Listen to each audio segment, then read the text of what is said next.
Come valutate questa iniziativa in tandem oggi tra Ordine degli Ingegneri e Ordine degli Architetti? Una valutazione e come si svolgerà l'evento? È un intervento assolutamente positivo che sancisce ovviamente una continua e rafforzata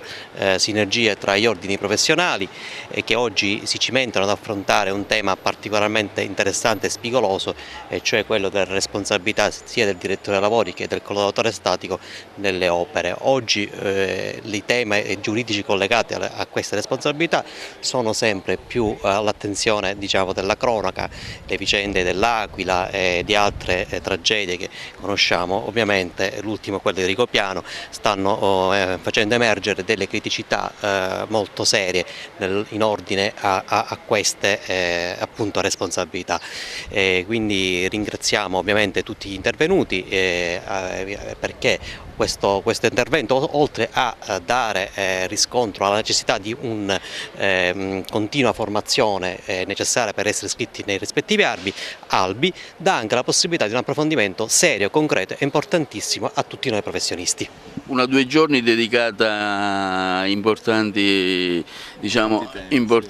tematiche, in particolare con la sicurezza, la ristrutturazione, insomma temi di grande attualità. Sì, sono temi assolutamente di pregnante importanza attuale. Come diceva giustamente il mio collega, sono degli argomenti sui quali le figure professionali, così come gli ingegneri che gli architetti, debbono fare un'attenta riflessione e mantenere uno standard elevatissimo di qualità per dare un servizio alla comunità che sia sempre in linea con quelli che sono i dettami della legislatura che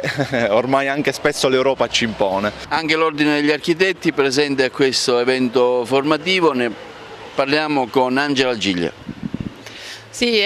questo è un evento importante organizzato dalla Dismat in cui l'Ordine degli Architetti, che oggi mi onoro di rappresentare in qualità di consigliere, rappresento ovviamente l'architetto Alfonso Cimino che è Presidente dell'Ordine degli Architetti e di tutto il Consiglio, un convegno organizzato su 2 giornate dalla Dismat riguarda le responsabilità della direzione dei lavori e del direttore dei lavori e del collaudo statico. Sono ovviamente argomenti estremamente importanti che ringraziamo assolutamente la ditta che ci dà la possibilità di approfondire queste tematiche con la presenza di professionalità di un certo livello, sia avvocati ma anche professionisti, ingegneri, che in questo campo sono veramente delle appunto personalità. La Fondazione Architetti del Mediterraneo è stata ben lieta di partecipare, di rispondere all'invito del laboratorio Dismat nell'organizzazione, unitamente agli amici dell'Ordine degli Ingegneri e dell'Ordine degli Architetti di Agrigento, questa giornata, queste 2 giornate su un tema così attuale, importante e attuale come quello della direzione del collaudo dei lavori, alla luce peraltro della